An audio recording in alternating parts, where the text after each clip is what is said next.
আসসালামু আলাইকুম। সবাই কেমন আছেন? আশা করি সবাই ভালো আছেন। আজ আপনাদের জন্য নিয়ে এসেছি নতুন গল্পের প্রথম পর্ব। আশা করি গল্পটি আপনাদের ভালো লাগবে। তাহলে চলুন শুরু করা যাক। আজ আমার বিয়ে, অথচ আমি মেয়েকে দেখিনি। কারণ মা-বাবার মুখে শুনেছি মেয়ে নাকি কালো। তাই আর দেখার ইচ্ছে হলো না। বিয়ের দিনও ভালো করে দেখিনি, কিন্তু বাসর রাতে দেখে আমি সত্যিই অবাক। ভাবতে পারিনি আমার ভাগ্যে এমন মেয়ে ছিল। বাধ্য হয়ে যা করলাম, তার জন্য হয়তো সে প্রস্তুত ছিল না। এরপর যা হলো। আমার নাম মোহাম্মদ মুরাদ চৌধুরী। ফ্যামিলিতে মা, বাবা আর আমি আছি। আমার বাবা হানিফ চৌধুরী একজন বিজনেসম্যান। ধন দৌলত আভিজাত্যের কোনো কিছুর অভাব নেই, কিন্তু সবসময় নিজেকে সাধারণ মানুষের মতো রাখতে চান। আমিও আমার বাবার বিপরীত হইনি। আমার বাবা আমাকে তার মতো করেই মানুষ করেছে। এখন বাবার বিজনেস আমি দেখাশোনা করি।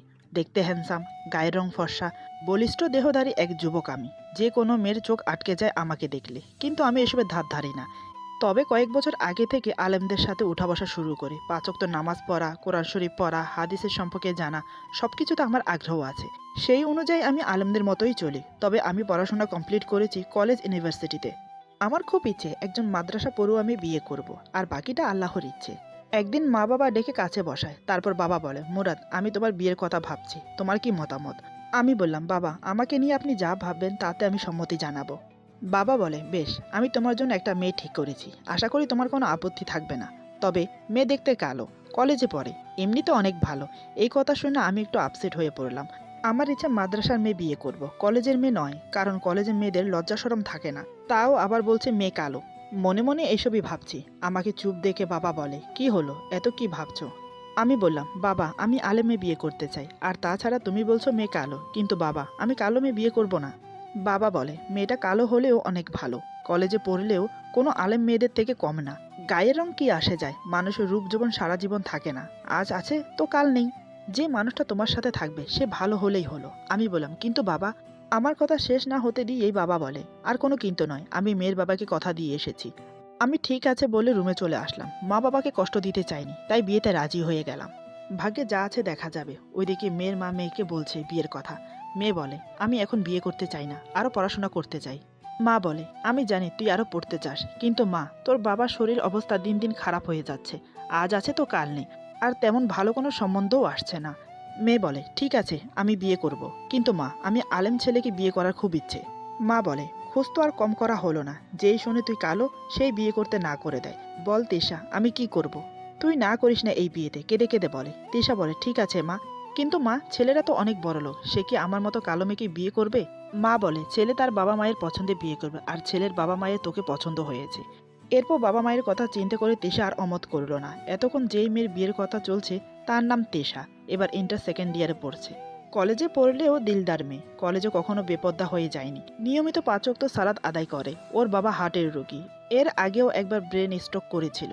তিশার অনেক ভালো জায়গা থেকে বিয়ের সম্বন্ধ আসে, কিন্তু সে কালো বলে কেউ বিয়ে করতে চায় না। কালো হলেও তিশার চেহারা অনেক মায়াবী। বড় পাপড়ির বিশিষ্ট টানা টানা চোখ, ঘন কালো লম্বা লম্বা চোখ তার চেহারাকে আরও আকর্ষণীয় করেছে। কিন্তু বেশিরভাগ মানুষের চাহিদা ফর্সা মেয়েদের প্রতি, তাই তিশাকে প্রথম দেখাতে কেউ পছন্দ করে না। অথচ রসুল সাল্লাল্লাহু সাল্লাম বলেছেন, বিয়ের ক্ষেত্রে দিলদারিকে প্রাধান্য দিতে বলেছেন। কিন্তু আমাদের সমাজে মেয়েদের সৌন্দর্যকেই প্রাধান্য দিচ্ছে। যাই হোক, দেখতে দেখতে বিয়ের দিন চলে এলো। আজ আমার বিয়ে, সবকিছুর আয়োজন চলছে। একটু পর বরযাত্রা নিয়ে গেলাম তিশাদের বাড়িতে। আমাদের নিয়ে যাওয়া প্রসাধনী দিয়ে তিশাকে সাজানো হলো। আমার কথা অনুযায়ী তিশাকে বোরকা পরানো হলো। এর মধ্যে তিশার বেস্ট ফ্রেন্ড রাইসা চলে এসেছে, হাতে অনেকগুলো বই আর একটা নীল ডায়েরি। তিশা বলে, কিরে, এত দেরি করলি কেন? রাইসা বলে, ইস, একটু দেরি হয়ে গেল, প্লিজ কিছু মনে করিস না। তিশা বলে, এতগুলো বই? রাইসা বলে, তোর জন্য নিয়ে আসলাম। এই বইগুলো অনেক ভালো। দাম্পত্য জীবন সুখী করার জন্য ইসলামিকভাবে অনেক ভালো ভালো টিপস দেওয়া আছে। তিশা বলে, বাহ, খুব খুশি হলাম। রাইসা বলে, আমি তো জানি আমার ফ্রেন্ড বই পড়তে খুব ভালোবাসে। আর শোন, এই যে এই নীল ডায়েরি, শুধু তোর জন্য। ডায়েরি লিখতে ভালোবাসিস তাই অনেক খুঁজে কিনলাম। তিশা বলে, মাশাআল্লাহ, এর আগের গোলাপি ডায়েরির থেকেও এটা বেশি সুন্দর। রাইসা বলে, এই ডায়েরিতে আজ থেকে লেখা শুরু করবি, বিয়ের পর লেখার জন্য এটা দিলাম। অন্যগুলোতে লিখলেও এই ডায়েরিতে শুধু বিয়ের পরের দাম্পত্য জীবনের কথাগুলো লিখবি, এটা আমার আবদার। তিশা মুচকি হেসে বলে, ঠিক আছে। তারপর বিয়ের কাজ সম্পূর্ণ হলো। এখন তিশার বিদায়ের পালা। তাই বাহিরে আসে, কিন্তু আমাকে চিনতে পারেনি। এর আগে আমাকে কোনোদিন দেখেনি। রাইসা আমাকে চিনিয়ে দেয়। তিশা তো আমাকে দেখে আকাশ থেকে পড়লো। মনে মনে বলে, মাশাআল্লাহ, এত সুন্দর ছেলে, তাও আবার জুব্বা পরেছে, সাথে পাগড়িও আছে, আলহামদুলিল্লাহ। আমি তো এমনই একজন চেয়েছিলাম, আল্লাহর কাছে হাজারো শুকরিয়া। কলেজে পড়া ছেলে হলেও সুন্নতির লেবাস, আমাকে প্রথম দেখাতেই তিশার ভালো লেগে গেছে, কিন্তু তার মনে অনেক প্রশ্ন। আমি কি তার মতো কালো মেয়েকে মেনে নেব? তারপরে সবাইকে বিদায় জানিয়ে তিশাকে নিয়ে নিজের বাড়িতে এলাম। পুরোটা রাস্তায় মেয়েটা কান্না করতে করতে এসেছে। শত হলেও মা বাবাকে ছেড়ে আসছে। খারাপ তো লাগারই কথা। আমার পাশে বসে কান্না করা সত্ত্বেও আমি কিছু বলতে পারিনি, কারণ আমি এর আগে কখনো কোনো মেয়ের পাশে বসিনি, কোনো মেয়ের সাথে ফ্রেন্ডলিভাবে কথাও বলিনি। তাই চুপচাপ থাকাটাকেই শ্রেয় মনে করলাম। বাড়িতে এসে তৃষাকে সবাই একটা রুমে নিয়ে বসালো। একটু পর সবার মুখে গুঞ্জনা শুনলাম, মুরাদ কি দেখে এই মেয়েটাকে বিয়ে করলো, মেয়েটা তো কালো, আরও নানান ধরনের কথা। এসব শুনে আমার খুব খারাপ লাগলো। শেষমেশ গুঞ্জনার পাত্র হয়ে গেলাম। তারপরও কিছু বললাম না কাউকে। আমার কোনো ইচ্ছেই ছিল না আজ বাসর রাত করার, কিন্তু সবার পরিকল্পনা আজ আমাদের বাসর ঘরে দেবে। দেখতে দেখতে রাত অনেক হলো। তিশাকে বাসর ঘরে দেওয়া হলো, কিন্তু আমি ছাদে দাঁড়িয়ে আছি। এদিকে তিশা ভাবছে রাত 12টা বেজে গেছে, এখনো মুরাদ আসছে না কেন? কি হলো কি জানি, একা একা এভাবে থাকতে আর ভালো লাগছে না। হঠাৎ দরজায় টোকা দিয়ে আমি বললাম, আসসালামু আলাইকুম, আসতে পারি? তিশা বলে, ওয়ালাইকুম সালাম, জি অবশ্যই। মনের সব সংকোচ কাটিয়ে ভিতরে প্রবেশ করলাম। তিশা বিছানায় বসে আছে, চারিদিকে ফুল, তার মাঝে লাল শাড়ি পরে একটা মেয়ে বসে আছে। এতদিন এই দিনটার জন্য অপেক্ষা করেছিলাম, আজ সেই দিন চলে আসলো। কিন্তু আগের মতো সেই ফিলিংস কাজ করছে না। রুমের মধ্যে এসে দাঁড়িয়ে গেলাম। এর আগে কোনো মেয়ের কাছে যাইনি, আজকে যাব, তাও আবার মনের বিরুদ্ধে গিয়ে। সবাই যেভাবে তিশার চেহারার দুর্নাম করলো, না জানি ও দেখতে কেমন, এই ভেবে বিছানায় বসে পড়লাম। দুজন অনেক সময় চুপচাপ বসে আছি। অনেক সংকোচ কাটিয়ে ওর সাথে কথা শুরু করলাম। আমি বললাম, রাতে খেতে কোনো সমস্যা হয়নি তো? তিশা বলে, না কোনো সমস্যা হয়নি। আমি বললাম, বাবা মায়ের সাথে কথা বলেছো এখানে এসে? তিশা বলে, জি বলেছি, আম্মুর মোবাইল থেকে কথা হয়েছে। এবার বললাম আসল কথা, আমি কি তোমার মুখ দেখতে পারি? তিশা বলে, এখন থেকে আমার উপর তোমার সম্পূর্ণ অধিকার আছে, তুমি অবশ্যই দেখতে পারো। আমি মুখের উপর থেকে ওড়নাটা সরিয়ে দিলাম। তিশা লজ্জা পেয়ে চোখ বন্ধ করে। ও দেখতে সত্যিই অনেক কালো। এত কালো মেয়ে আমি বিয়ে করলাম? এসব ভেবে মন খারাপ হয়ে গেল, কিন্তু ওর চেহারা একটা মায়া আছে। আমি বলি, আচ্ছা চলো আমরা 2 রাকাত নামাজ পড়ি। তিশা বলে, আমার অজু আছে। আমি বললাম, আচ্ছা তাহলে আসো নামাজ শেষ করি। তারপর দুজন একসাথে নামাজ আদায় করে রুম থেকে বেরিয়ে চলে আসলাম। অজানা একটা অবহেলা কাজ করছে মনে। তারপরে তিশাকে আজ রাতে কোনো কিছু বুঝতে দিতে চাইনি। ওর সাথে রাগারাগিও করতে পারছি না, কারণ মা বাবার ইচ্ছেতে বিয়ে করেছি। আবার রুমে গেলাম, আলমারি খুলে তিশাকে বললাম, তিশা এদিকে আসো। তিশা এসে বলে, জি বলো। আমি বললাম, এটা নাও, এটা তোমার। তিশা বলে, এটা কি? আমি বললাম, খুলে দেখো। তিশা প্যাকেট খুলে দেখে অনেকগুলো চুড়ি, কানের দুল আর পায়ের তোড়া। ওর মুখ দেখে বুঝতে পারি খুব খুশি হয়েছে। তিশা বলে, এত কিছু আমার জন্য? অনেক সুন্দর লাগছে এগুলো, আমার অনেক পছন্দ হয়েছে। আমি বললাম, আমি এগুলো 1 বছর আগে কিনেছিলাম, ভেবেছিলাম যাকে বিয়ে করব তাকে দেব, তাই তোমাকে দিলাম। তিশা বলে, আমার অনেক পছন্দ হয়েছে এগুলো। আমি বললাম, অনেক রাত হয়েছে আর আমি অনেক ক্লান্ত, এখন ঘুমিয়ে যাব, তুমিও ঘুমিয়ে যাও। তিশা বলে, তুমি যা বলবে তাই হবে। মনে অনেক অবহেলা কাজ করছে, তাই তিশাকে মিথ্যে বলতে বাধ্য হলাম। ক্লান্ত হওয়ার অজুহাত দেখিয়ে ঘুমিয়ে গেলাম। তিশা মনে মনে ভেবেছে সত্যি আমি ক্লান্ত, তাই সে আমার পাওয়া উপহার নিয়ে খুশি মনে শুয়ে পড়ে। এভাবে বিয়ে 7 দিন হয়ে গেছে। এই কয়দিন আমি তিশার সাথে খুব একটা ভালো করে কথা বলিনি। কোনো কিছু জিজ্ঞাসা করলে শুধু উত্তর দেই, নিজ থেকে কোনো কথা বলি না। হয়তো এতদিনে ব্যাপারটা তিশা লক্ষ্য করেছে। সে ভাবছে, আমি কালো বলে কি মুরাদ আমার সাথে কথা বলে না? ও তো সবার সাথে হাসি মুখে কথা বলে, তাহলে আমার সাথে কথা বলে না কেন? আজ আমি নিজেই সাহস করে জিজ্ঞাসা করব। রাতে বাসায় আসুক। রাত 9টায় আমি বাসায় আসি। সবাই মিলে খাওয়া দাওয়া শেষ করে রুমে এসে ল্যাপটপ নিয়ে বসি। কিছুক্ষণ পর তিশা রুমে এসে আমাকে বলে, একটা কথা বলতে চাই, তুমি কি ব্যস্ত আছো? আমি বললাম, না বলো। তিশা বলে, আমি এই কদিন লক্ষ্য করেছি তুমি আমাকে এড়িয়ে চলো, ঠিকমতো কথাও বলো না। আমি কি কোনো ভুল কাজ করেছি যার জন্য তুমি এমন করছো? আমি বললাম, না করনি। তিশা বলে, তাহলে আমার সাথে এমন করছো কেন? আমি বললাম, জানতে চাও? তিশা বলে, জি জানতে চাই। আমি বললাম, বাইরে অনেক সুন্দর চাঁদের আলো, চলো বারান্দায়, বাহিরে বসে বলি। তিশা বলে, ঠিক আছে। দুজন বারান্দায় চলে গেলাম। তিশার মনে অজানা ভয় কাজ করছে, না জানি কি বলবো আমি। পূর্ণিমা রাত, আকাশে মিটিমিটি তারা জ্বলছে। পাশের বাগান থেকে বিভিন্ন ধরনের শব্দ ভেসে আসছে। হালকা হালকা বাতাস বইছে। বিয়ের পর জীবনসঙ্গীর সাথে সময় কাটানোর স্বপ্ন কে না দেখে? তিশাও দেখেছিল, আর সেটা হলো। তবুও মনের মধ্যে অজানা কোনো ভয় কাজ করছে। আমি কিসের জন্য এমন করি, কি জানি কি বলে বসি। দুজনেই চুপচাপ। অবশেষে আমি নীরবতা ভেঙে কথা বললাম, তুমি কলেজে ক্লাস শুরু করবে কবে থেকে? তিশা বলে, তুমি এখনো ক্লাস করার অনুমতি দাওনি। অনুমতি দিলে কিছুদিন পর থেকেই শুরু করব। আমি বললাম, কিছুদিন পর থেকে ক্লাস করা শুরু করো। তিশা বলে, বিয়ের সময় আব্বু যদি পড়াশোনার কথা বলে না দিত, তাহলে কি আমাকে পড়াতেন? আমি বললাম, তুমি চাইলে আমি নিশ্চয়ই অনুমতি দিতাম। তিশা বলে, আচ্ছা যাই হোক, এখন তুমি বলো কেন আমার সাথে এমন করছো? আমি বললাম, এসব শুনলে তুমিও হয়তো বা মনে কষ্ট পাবে, তবুও যখন জানতে চাচ্ছ তখন বলবো, কিন্তু আমার সত্য আছে। তিশা বলে, কি শর্ত? আমি বললাম, তুমি কিন্তু বাবা মাকে এসব কথা বলতে পারবে না। তিশা বলে, আচ্ছা ঠিক আছে। আমি বললাম, তুমি তো জানো আমি জেনারেল লাইনে পড়াশোনা করেছি, কিন্তু আমার মন মানসিকতা হঠাৎ পরিবর্তন হয়ে যায়। আমি আলেমদের সাথে উঠা বসা শুরু করি। রাসূল সাল্লাল্লাহু আলাইহি সাল্লামের সুন্নত হিসেবে আমি মুখে দাঁড়িয়েও রেখেছি। আমার খুব ইচ্ছে ছিল আলেম মেয়েকে বিয়ে করার, একটু উজ্জ্বল বর্ণের। আমার তো কোনো কিছুর অভাব নেই, শুধু একজন মনের মানুষের অভাব ছিল। বাড়িতে বিয়ের কথা বললে তোমার কথা আব্বু বলেছিল, কিন্তু তোমার সাথে বিয়েতে আমার কোনো মত ছিল না। কি হলো, কি ভাবছো? তিশা বলে, কই কিছু না তো, তোমার কথা শুনছি। তারপর? আমি বললাম, আব্বুকে বলেছিলাম, কিন্তু কোনো কাজ হয়নি। তোমার সাথে বিয়ে এক প্রকার জোর করেই দিল। আমি তোমাকে বিয়ে করেছি, কিন্তু মন থেকে মেনে নিতে পারছি না। আমি জানি তুমি অনেক কষ্ট পাচ্ছ, কিন্তু যা সত্যি তাই বলে দিলাম। তিশার বুক ফেটে কান্না আসছে, কিন্তু কাঁদছে না। আমার কথা শুনে ওর মাথায় যেন আকাশ ভেঙে পড়ল। নিমেষে ওর স্বপ্ন সব ঘুরিয়ে তছনছ হয়ে গেল। ওর খুব কষ্ট হচ্ছে, সেটা চাঁদের আলোতে ওর মুখ দেখেই বুঝতে পারছি। আমি তো চাই ও আমাকে ছেড়ে চলে যাক, তাহলে আমি আবার নতুন করে নিজের জীবনটা শুরু করতে পারবো। মা বাবাকে সম্মান করি বলে নিজে থেকে কিছু করতে পারছি না। তিশা বলে, কিন্তু আমার কি দোষ? আপনি কি আমাকে মেনে নেবেন না কোনোদিন? আমি বললাম, এই বিষয়ে তুমি ভেবে দেখো। আমি তোমাকে সব জানিয়ে দিলাম। যদি এর পরেও আমার খারাপ ব্যবহার সহ করে থাকতে পারো তো থাকো, আমার কিছুই বলার নেই। এই বলে আমি রুমে চলে গেলাম। সে আগের মতো ল্যাপটপ নিয়ে বসি। আর তিশা এখনো বারান্দাতে দাঁড়িয়ে আছে, চোখ দিয়ে অঝরে পানি পড়ছে। সে কি করবে এখন? আমাকে ছেড়ে চলে যাবে বা থাকবে তাই ভাবছে। আমরা দুজন এক বিছানায় থাকি, তবে মাঝখানে বালিশ দিয়ে। তিশা কিছুক্ষণ পর রুমে এসে শুয়ে পড়ল। আমি অনুভব করতে পারছি ও কাঁদছে। সান্ত্বনা দেওয়ার প্রয়োজন বোধ মনে করলাম না। ওর চোখের পানি কেন?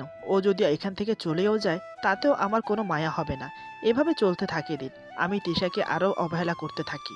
কথায় কথায় রাগারাগি করা, নিজের ইচ্ছে কথা না বলা, রাত ছাড়া আমার রুমে প্রবেশ করতে না দেয়া, ইত্যাদি ইত্যাদি। কয়েকদিন ধরে কলেজে যাওয়া শুরু করেছে তিশা। ওর বান্ধবী সাইমার সাথে দেখা হয়। দুই বান্ধবী বসে আড্ডা দিচ্ছে। সাইমা জিজ্ঞাসা করে, কিরে, কেমন চলছে তোর সংসার? তিশা বলে, আর সংসার? মনে হচ্ছে আমার সংসারটা টিকবে না রে। রাইসা অবাক হয়ে বলে, কেন, কি হয়েছে? তিশা সবকিছু বিস্তারিতভাবে রাইসাকে খুলে বলে। রাইসা বলে, এভাবে ভেঙে পড়লে চলবে না। তিশা কান্না করতে করতে বলে, তাহলে আমি কি করব? মুরাদ আমাকে পছন্দ করে না, বউ হিসেবে গ্রহণ করবে না, সে মুখের উপর বলেই দিয়েছে। আমার সাথে ভালো করে কথা বলে না, আমার দিকে একটু ফিরে তাকায়ও না। তাহলে তুই বল, কি করে সংসার করি ওর সাথে? রাইসা বলে, তোকে মন শক্ত করতে হবে, এভাবে ভেঙে পড়লে চলবে না। মুরাদ তোর সাথে কথা না বলো, তুই তো বলতে পারিস ও তোর দিকে না তাকাক। তুই তো তাকাতে পারিস। তুই বাধ্য করবি তোর দিকে তাকাতে, বাধ্য করবি তোর সাথে কথা বলতে। কারণ ও তোর স্বামী, তুই ওর স্ত্রী, তোর সম্পূর্ণ অধিকার আছে ওর উপর। ও তোকে অধিকার দিতে চাইছে না, তুই জোর করে আদায় করবি। তার জন্য যা ইচ্ছে তাই করতে পারিস। আমি তোকে কিছু বুদ্ধি শিখিয়ে দিচ্ছি, সেই অনুযায়ী কাজ করবি। তারপর রাইসা তিশার কানে কানে কিছু বুদ্ধি শিখিয়ে দিল। সব শুনে তিশা বিদায় নিয়ে খুশি মনে বাড়িতে এলো। সে বাড়িতে এসে মনে মনে ভাবছে, আহা কি মজা, মাথায় এখন শুধু দুষ্টু বুদ্ধি আসছে। আজ রাতেই দুষ্টুমি শুরু করব। মুরাদ কথা না বললে কি হবে, আমি জোর করেই কথা বলবো। রাতে একসাথে খাওয়া দাওয়া করছি। তিশা আমার দিকে 3বার তাকালো, কিন্তু আমি একবারও তাকাইনি। তিশা মনে মনে বলে, না তাকালেও সমস্যা নেই। আজ রাত থেকে আমার মিশন শুরু। এখন থেকে আমি জোর করে কথা বলবো। খাবার শেষ করে রুমে গেলাম, আর তিশা পড়ার রুমে গেল। হঠাৎ করে আমি ডাকলাম। দ্রুত তিশা এসে বলে, কি হয়েছে? আমি ধমকে সুরে বললাম, বিছানা ঠিক করে রাখতে পারো না? তিশা বলে, এখন দিচ্ছি। আমি জানি এটা ও ইচ্ছা করেই করেছে। বিছানা ঠিক করতে করতে বলে, তোমাকে একটা কথা বলতে পারি? আমি বললাম, বলো। তিশা বলে, তুমি তো আমাকে পছন্দ করো না, আবার ছেড়েও দেবে না। আমি যদি তোমার মনের মতো হতে পারি, শুধু চেহারা বাদে, তাহলে কি আমাকে মেনে নেবে? আমি বললাম, আমার মনের মতো? তিশা বলে, জি, তোমার মনের মতো হতে চাই। তুমি যেভাবে আমাকে চাও আমি সেভাবেই হতে চাই। আমি বললাম, ঠিক আছে, তুমি যদি আমার মনের মতো হতে পারো তাহলে আমি ভেবে দেখতে পারি। তিশা বল, আমাকে কতদিন টাইম দেবে?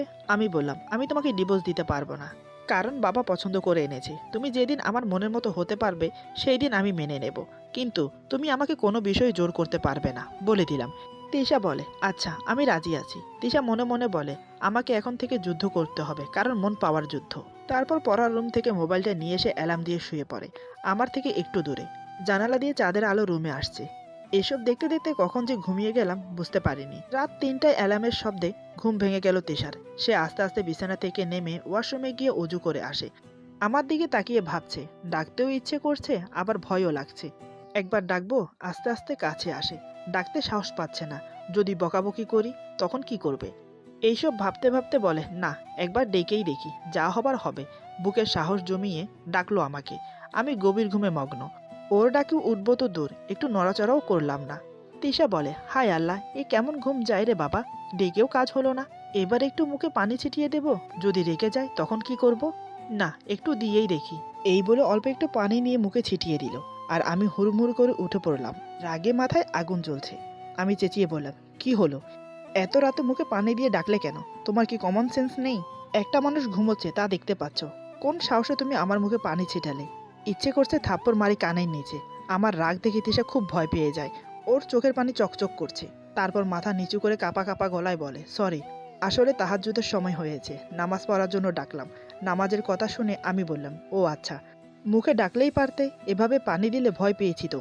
তিশা বলে, হাদিসে পড়েছি তাহাজ্জুদের সময় স্ত্রী যদি তার স্বামীকে ঘুম থেকে না জাগাতে পারে, তখন মুখে পানি ছিটিয়ে জাগিয়ে দেয়, তবে তার প্রতি আল্লাহর রহমত বর্ষিত হয়। আমি আপনাকে ডেকেছিলাম, কিন্তু আপনি ওঠেননি, তাই হাদিস অনুযায়ী জাগিয়েছি। আমার যদি ভুল হয়ে থাকে তাহলে ক্ষমা করো। আমি রাগ শান্ত করে বললাম, ঠিক আছে, আমি অজু করে আসছি।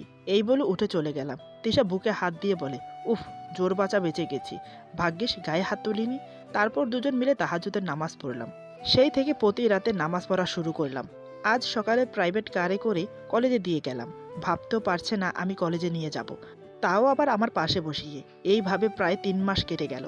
একদিন রাতে ঘুমিয়ে আছি, আনুমানিক রাত 2টো হবে। হঠাৎ ঝোড়ো হাওয়ার দাপটে আমার ঘুম ভেঙে যায়, কারণ মাথার পাশেই জানালা খোলা ছিল। আকাশে একটু পরপর বিদ্যুৎ চমকাচ্ছে। তার আলোতে তিশার দিকে চোখ আটকে গেল। আমি অপলকহীনভাবে তাকিয়ে আছি। অন্যরকম একটা মায়া সৃষ্টি হয়েছে ওর প্রতি। এত ঝড় বৃষ্টির আওয়াজেও ও নিদ্রায় মগ্ন। আবার বলে কিনা আমার নাকি ঘুম অনেক ভারী। আর এখন দেখো, কুমড়োকাণ্ডের মতো কে ঘুমোচ্ছে। মনে মনে হাসি পেল। আমি উঠে জানালা লাগিয়ে দিলাম। তারপর ওর পাশে এসে শুয়ে পড়লাম। কিন্তু ঘুম আসছে না। জানি না কেন, জানি মনে হচ্ছে ওকে জড়িয়ে ধরতে। কেন মনে হচ্ছে তাও জানি না। না, আর পারছি না নিজেকে ধরে রাখতে। মাঝখান থেকে বালিশটা সরিয়ে তিশাকে জড়িয়ে ধরি। খুব ধীরে ধীরে ওর কপালে কিস করি। তাতেও আমি ক্ষান্ত হতে পারছি না। আস্তে আস্তে আরও কাছে টেনে নিলাম। খুব আলতো করে আদর করতে থাকি। ওর ঠোঁটের মাঝে নিজের ঠোঁট মিশিয়ে দিলাম। আমি খুব উত্তেজিত হয়ে আছি। তারপরও সেটা দমিয়ে রেখে কিছুক্ষণ আদর করে সরে পড়লাম। কি মেরে বাবা, পুরো 20 মিনিট ধরে আদর করলাম, অথচ একটু টের পেল না। ভালোই হয়েছে আমার জন্য। ঝড় বৃষ্টির কারণে রাতে আর ওঠা হলো না নামাজ পড়ার জন্য। সকালে ঘুম থেকে উঠে তিশার ডাকে। তিশা বলে, এই ওঠো, সকাল 8টা বাজে।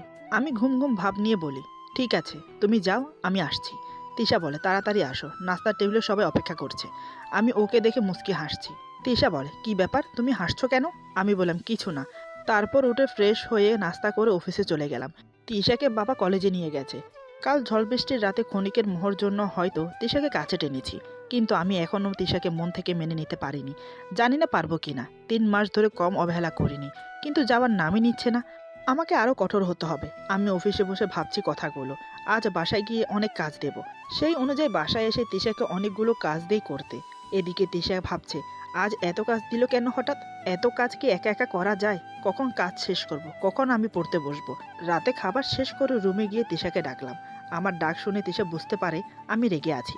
সে মনে মনে ভাবছে, আজ আবার কি হলো? আমি তো আজ কোনো মজা করিনি, তাহলে রেগে আছে কেন? এসব ভাবতে ভাবতে রুমে আসে। আমি চোখ গোল গোল করে তাকিয়ে আছি। তিশা এক নজর আমার দিকে তাকিয়ে নিয়ে বলে, এমন করে কি দেখছো?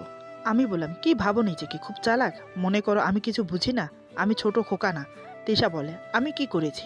আমি বললাম, চুপ, একদম চুপ, আর একটা কথাও বলবে না। তোমাকে না বলেছে আমার পিছনে লাগবে না? বারবার না করা সত্ত্বেও তুমি মন মাননীয়তা করছো। এখন চুপ করে আছো কেন? তিশা বলে, তুমিই তো বললে চুপ করে থাকার জন্য। আমি বললাম, আবার কথা বলছো? তিশা বলে, ঠিক আছে, আমি পড়তে যাচ্ছি, কিছু লাগলে ডেকো। এই বলে আমাকে ইগনোর করে চলে যাচ্ছে। আমি হঠাৎ ওর হাত ধরে টেনে দাঁড় করিয়ে দিয়ে বলি, তোমার তো সাহস কম না? আমার কথার জবাব না দিয়ে চলে যাচ্ছ। দাঁড়াও, আমাকে ইগনোর করার শাস্তি তোমাকে পেতে হবে। এই বলে আমি যা করলাম তা দেখে তিশা ভয় পেয়ে গেল। তার হাত পা থরথর করে কাঁপছে। সে ভাবতে পারেনি রেগে গেলে আমি এমন করি। এরপর যা হলো। আজকের গল্প এখানে সমাপ্ত। গল্পের বাকি অংশ পেয়ে যাবেন আগামী পর্বে। আশা করি গল্পটি আপনাদের ভালো লাগবে। যদি ভালো লাগে তাহলে লাইক, কমেন্ট এবং সাবস্ক্রাইব করে আমাদের পাশে থাকুন। পাশে থাকা বেল আইকন প্রেস করে দেবেন, তাহলে আমাদের নিত্য নতুন ভিডিও আপনাদের কাছে পৌঁছে যাবে। সবাই ভালো থাকবেন। আল্লাহ হাফেজ।